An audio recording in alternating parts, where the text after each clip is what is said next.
Okay guys, I want to show you an SNL sketch that I bet you've never seen. It's called Police State and it's from the show's first season. Now the setup is basically a parody of a buddy cop show. It's a code 5, let's roll. Now these cops keep repeating the same pattern, shooting seemingly innocent people and then talking about what they're gonna have for lunch. Hey babe, how about Italian? The sketch ends by having the subtext become the text. How would you feel about Mexican? Would you like to kill Mexican tonight? Didn't we kill Mexican last night? That wasn't Mexican, that was Filipino. When I saw this for the first time, I was sort of blown away. You know, to me, this felt more like a really dark Chappelle Show sketch than it did something from the show that gives us sketches like this. You got a tiny pecker or something? Not only is Police State way darker than contemporary SNL sketches, it seems to be using its dark humor to make an overt moral critique. In contemporary parlance, it's pointing out that many popular TV shows are thinly veiled propaganda. I'm holding you to that promise. You call me the second you get the bastard who murdered my son. And that these entertaining on-screen cops distract us from the way in which many actual police officers kill people, often people of color, with impunity. There's a more contemporary version of this premise in a Key and Peele sketch, where a white cop keeps shooting black people who are holding fruits, vegetables, and stuffed animals, while he lets a white guy strapped with multiple weapons go free. You're gonna have to leave the area. There's been a disturbance. And the sketch ends like this. Sorry, Chief, it was me. What led me down the rabbit hole to seeing Police State in the first place was the recent film Saturday Night, which offers a sort of accurate dramatization of the first episode of what became Saturday Night Live. And something that really jumped out at me during the movie was how much Lorne Michaels was aggressively against the co-option of his art by the network and advertisers. Dick, the cast didn't sign up to do live commercials. Neither did I. Some of the cast might find that very unseemly. And how much he and the show seemed to embody a self-consciously countercultural ethos. NBC is lucky to have something as relevant as this show. Now, of course, if the show would have gone on to produce a number of other sketches like Police State that skewered systems of oppression and abuses of power in America, all while throwing up two middle fingers to corporate partners, then yes, these scenes from Saturday Night might be poignant. But we all know that this is not what happened. And by all accounts, the sort of countercultural ethos we see in the movie never really existed. A recent article in Vulture points out that the anti-corporate theme in the movie was manufactured. But because this has all led me to thinking about what the show is, what it was, and what it maybe could have been. Basketball, gimme the ball because I'm gonna dunk it! What I want to do today is look at some sketches from the past and present of the show, talk about where it all maybe went wrong. I know, but when it's bestie, it just hit different. Which I think is in the show's shifting usage of irony. Now, while sometimes irony can lead us to deeper truths about the world, other times it's just a clever way to present some full-on cultural nihilism. And my silent co-host on this journey is going to be philosopher Soren Kierkegaard, who had a lot to say about irony and humor and was a pretty dark comedic mind in his own right. And while SNL has lasted 50 years because it's been doing something right, I think we'll be able to see how the show had its own sort of sliding doors moment. One where it could have become a much more radical show. It's also worth noting, I've never seen the movie Sliding Doors. I know that Gwyneth Paltrow's in it, and I know that the basic premise is that a lady's trying to get on a train, I think, and one time she gets on it, one time she doesn't. I think her hair's different colors. And then I imagine that in one she dies and one she doesn't die. I'm pretty sure that's true. Okay, before we dive too deeply into the twisted mind of Lorne Michaels, let's talk about some of SNL's comedy genetics, and in particular, the National Lampoon, whose magazine and radio hour featured a bunch of the performers and writers that made up the original SNL cast. Now, the Lampoon, which came out of Harvard, was a satire magazine turned radio show and sometimes a live performance group. And it's produced not only a bunch of the SNL cast and writers, but also people like Conan O'Brien, BJ Novak, Colin Jost, Greg Daniels, to name only a few of the many hardworking white guys who left the Lampoon on a bullet train to Hollywood. Now, along with radio sketches like this, my partner and I attempted to apprehend the alleged perpetrator. Do I have to say it like that? I could say it if... Sorry, Charlie, you are just not police officer material. Next! They also put out a live satire of Woodstock called Lemmings, in which everyone was at the festival to, well, I'm going to let them tell you. Now, we all know why we came here. A million of us. We came here to off ourselves. And it featured musical parodies like a Marxist soul band called the Motown Manifestos. The history of our entire society is a history of the struggle with the bourgeoisie. The Lampoon also did some pretty hardcore stuff. During the tail end of the Vietnam War, in their magazine they published something called the Vietnamese Baby Book, which included spaces for first, such as babies' first wound, first word, which was medic, first funeral, and first nightmares. Now, the piece was written by Michael O'Donoghue, who was actually the first head writer of SNL and the person who wrote the sketch Police State. Now, while seemingly joking about the horrors of war might seem both unfunny and pretty offensive, in writing this, O'Donoghue creates a shocking awareness of the things being done to children on behalf of the American military. But it's important to note that a type of radical comedic critique of power was very much present in the early days of SNL, even if the punk rock version of Lorne Michaels that we see in the film is largely a fabrication. Writing about O'Donoghue, Evan Elkin says that despite his apparent cynicism, the fact that he bothered to point out and be enraged by systemic injustice and oppression shows that O'Donoghue wasn't willing to take the violence of the world as an unavoidable given. Mike held out the possibility that some kind of meaning in the world was worth at least fighting for. And in this way, O'Donoghue embodies something similar to Soren Kierkegaard's version of the comic, which he describes as being based on an experienced contradiction or incongruity.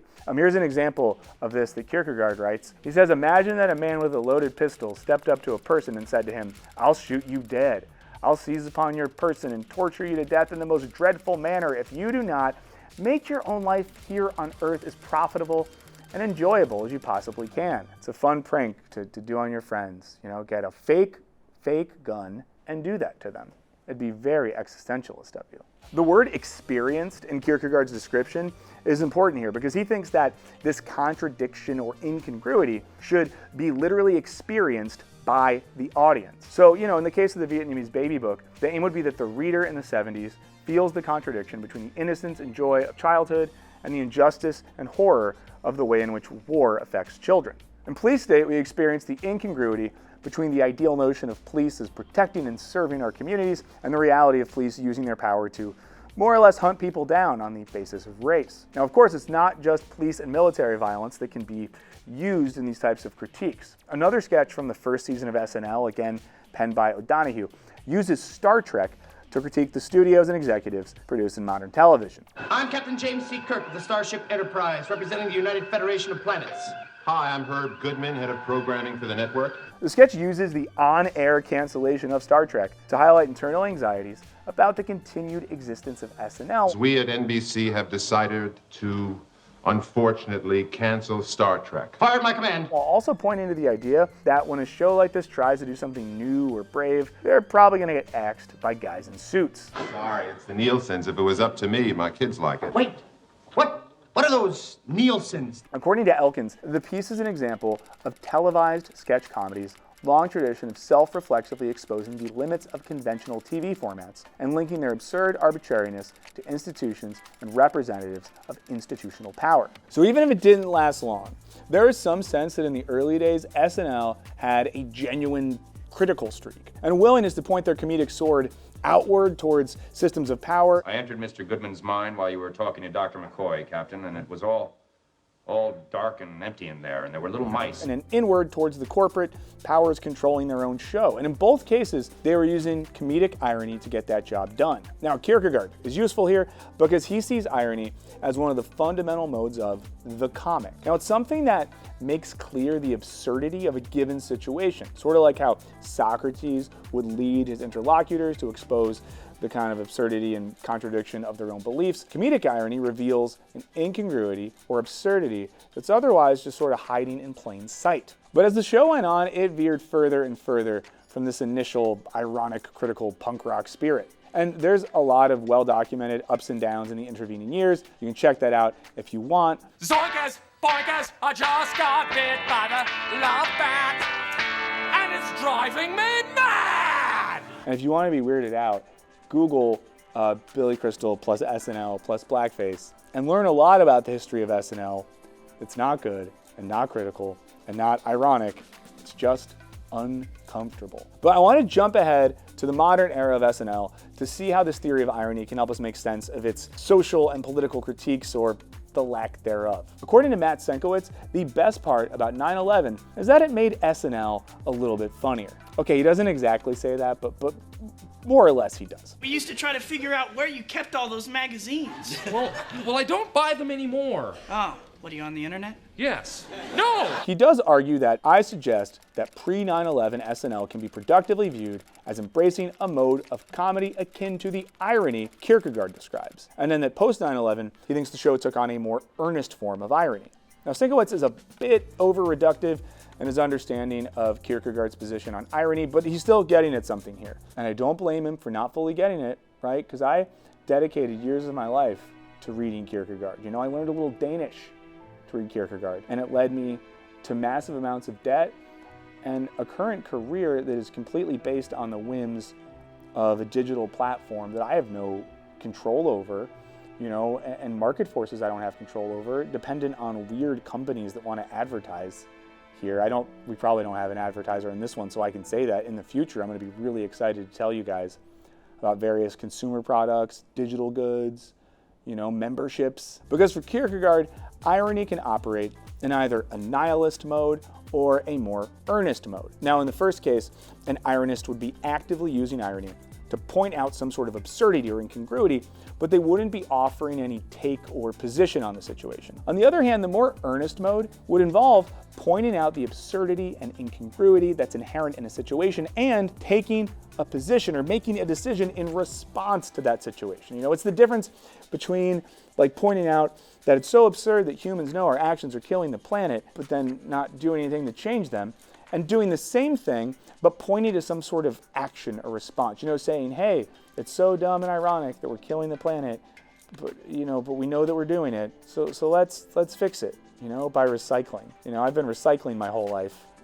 Hasn't done a lot. Okay, so according to Senkowitz, pre-9/11, SNL used irony to show the incompetency or immorality of politicians and public figures, but they didn't perform the Kierkegaardian move of then showing positions in response. Now he uses a sketch as an example, which plays off various political scandals surrounding Rudolph Giuliani before he became America's mayor. Freaking Giuliani! He writes that no joke is made of Giuliani's ability to govern New York City or the political ramifications of his infidelities. The punchlines are fully personal and apolitical, including the culminating line in which Giuliani rejoices he's 57 with a comb over and a broken penis, and the ladies still fight over him. But post 9/11, after the show received Giuliani's blessing, SNL started to embrace a slightly more Kierkegaardian sense of irony, in which the audience wasn't just presented with an incongruity, but left with at least some sense of a position or critical mode of thinking. And this is at least according to Senkowitz. You know, take the hottest sketch in SNL history, Short Shorts for the USA, in which Will Ferrell shows some post 9/11 patriotism in the office by wearing thong shorts and a cut-off t-shirt. The US of A is the greatest country on the face of the earth, and for that, I will make no apologies. Now, Senkowitz thinks the sketch represents the more productive irony of post 9/11 SNL. He writes that the target of the comedy, it seems, is the issue of authentic patriotism and the relationship that certain surface expressions, such as verbal declarations and fashion statements, might bear to it. By parodying surface expressions, however, the sketch posits, or at least asks the viewer to consider, the possibility of a true, meaningful patriotism that might consist of other, more productive forms of expression. Now, as someone who lived through the weird, Toby Keith-fueled patriotism of the post-9/11 era, I also think there's a slightly more cynical read of the sketch in that Ferrell's over-the-top patriotism highlights the absurdity of how everyone in America all at once decided that they were just obsessed with the USA. Am I missing something?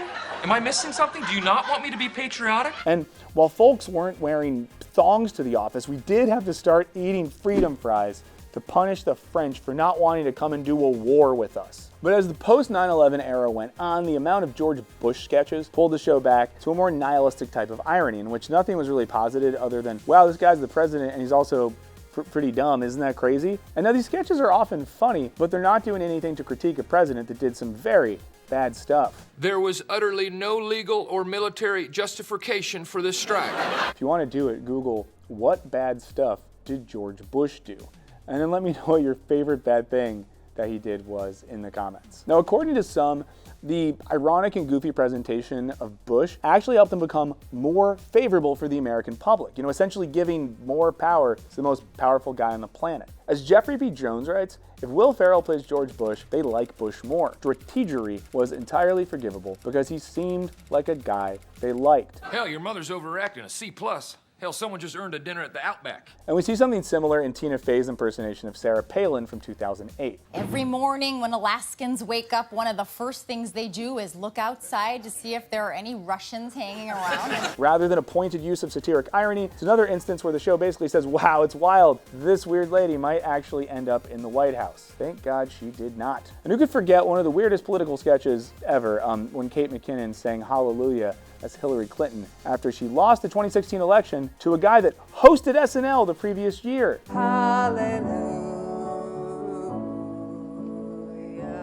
Now, in all of these cases, we see a version of the kind of nihilistic irony that Kierkegaard talks about. And while the most popular fictionalized version of SNL is 30 Rock, it's a good show which often points to the absurdity of SNL's economic interest. What the hell is that? A show I am very excited about. A New York City detective solves crimes with the help of his new partner, God. The more poignant critique of SNL comes in the opening scene of the very short-lived other SNL show, Studio 60, on the Sunset Strip. Now, in this clip, the Lorne Michaels character, who's played by Judd Hirsch, interrupts the opening political sketch with a rant that honestly sounds almost Nietzschean in its utter exhaustion with cultural nihilism. There's always been a struggle between art and commerce, and now I'm telling you, art is getting its ass kicked, and it's making us mean, and it's making us bitchy. It's making us cheap punks. That's not who we are. Now, while extreme, this rant hits home, especially when this show, which was made in 2006, blames the media and comedy shows for the production of Donald Trump as a serious cultural figure. People are having contests to see how much they can be like Donald Trump. So in light of this, what should we make of SNL's present and future? It's pretty clear that SNL is never going to go back to its National Lampoon roots. They're not going to re-embrace a comedic perspective that skewers the brutality of the police state and the stupidity of the corporate elite. And we're never going to have Lorne Michaels, who again is supposedly worth around $500 million, cut into a live sketch and give us all a big mea culpa for the show's legacy. And you know what? That's okay, because the show has made it apparent in recent years that for better or worse, they're just embracing the type of comedic irony that Kierkegaard talks about and associates a little bit more with something like nihilism. Now, this is because, like we mentioned before, it's an irony without a position. It's not using irony to make us think about existential responses to contemporary social and cultural incongruities. It's just trying to get some laughs by showing us how weird and dumb things are sometimes. And I don't think this would shock Kierkegaard. Listen to an excerpt from one of his journals in which he's describing an imagined future media instrument. He says, suppose someone invented an instrument, a convenient little talking tube, which could be heard over the whole land. I wonder if the police would not forbid it, fearing that the whole country would become mentally deranged if it were used. In the same way, to be sure, guns are prohibited. I wonder if he wanted to call it a YouTube. Now, Kierkegaard saw the future of the popular media as one in which our collective consumption would lead to a sort of leveling, which would reduce all people and ideas and opinions to a similar level of importance. And he thought that this sort of leveling turns people into one big crowd, in which rather than being active and decisive humans, we become spectators and consumers, unified in our consumption. And as he saw it, this would lead to large-scale inaction, as the media would just be telling us how things are, not inviting us to think for ourselves, and surely not using irony to inspire any sort of action. And I imagine he wouldn't be super shocked by this Kamala Harris sketch that aired shortly before the election. As Sam Adams writes in Slate, when Rudolph Harris avowed that her campaign was as substance-free as Sabrina Carpenter's espresso, the lyrics are vague, but the vibe slaps. Sounded like the work of a high school debater assigned to a proposition they don't endorse. It's the kind of irony that acknowledges the empty core of our political culture without gesturing to anything else. Much like the representations of George W. Bush and Sarah Palin in previous seasons, sketches like this acknowledge that there's no there without staking any positions in response. One walks away from this thinking, okay, so Harris has a largely empty platform, but it's good to vote for her because Maya Rudolph is funny. I'm realizing now some people are going to interpret that line and leave weird comments. So shouts to you. Don't stop. If you heard that line and you're about to leave a comment because you're mad at me, do not stop. Keep going. You're right, and your anger is righteous. However, the show does still have moments where a little bit of that old school ethos peeks through. Take the most recent George Washington sketch. Now, Washington outlines all the wonderful things on the other side of the Revolutionary War. I dream that one day our great nation will have a word for the number 12. We shall call it a dozen. And a black soldier asks an important question. And this is why we fight men, to extend these liberties to all Americans. Including men of color like myself? We will also have... Now, is this a radical indictment of America? Of course not, but it does point out the incongruity between a nation founded on freedom and justice for all, also being a nation where black people are still struggling for equality. Do you mean the slaves will be freed after this war? After a war.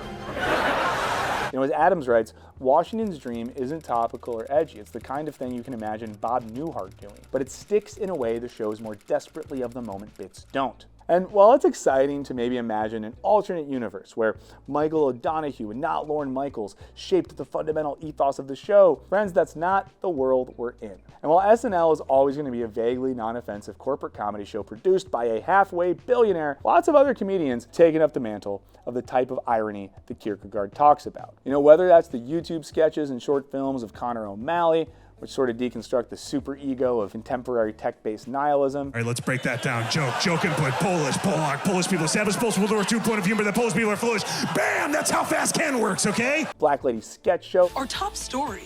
A local doula returns home from work to find her pet turtle playing inside of her husband's butthole. Did she join in on the fun and make it a freaky threesome, or did she call animal control? Or even I Think You Should Leave. Oh my God, did you see Brian's hat? Vincent, oh ha ha ha ha. What the hell? There's always been and probably always will be much more interesting sketch comedy shows for us to watch. I can only imagine what Rush Limbaugh will be talking about today. This has been a historic election. But he can't, because he passed away very soon after your phone call to him. Suspiciously soon after you spoke to him, he was then deceased and was dead and in the ground. And it makes you wonder about that. It is sort of suspicious. Please do let us know in the comments if there's sketch comedy that you all like a lot, because I'd love to watch it. And in the meantime, SNL will probably last another 50 years because of the foundation of any democracy is the necessity of making fun of our political leaders. Mr. Speaker, too slow. Let's go! Okay, that's all for this one. Please do leave a comment, let us know what you think. Subscribe if you haven't already. And remember that we have a movie podcast. It streams every Tuesday, 5 p.m. Pacific right here. And you can also find episodes on your podcast apps. It's called Show Me the Meaning. In the meantime, I'll see you back here in a couple weeks.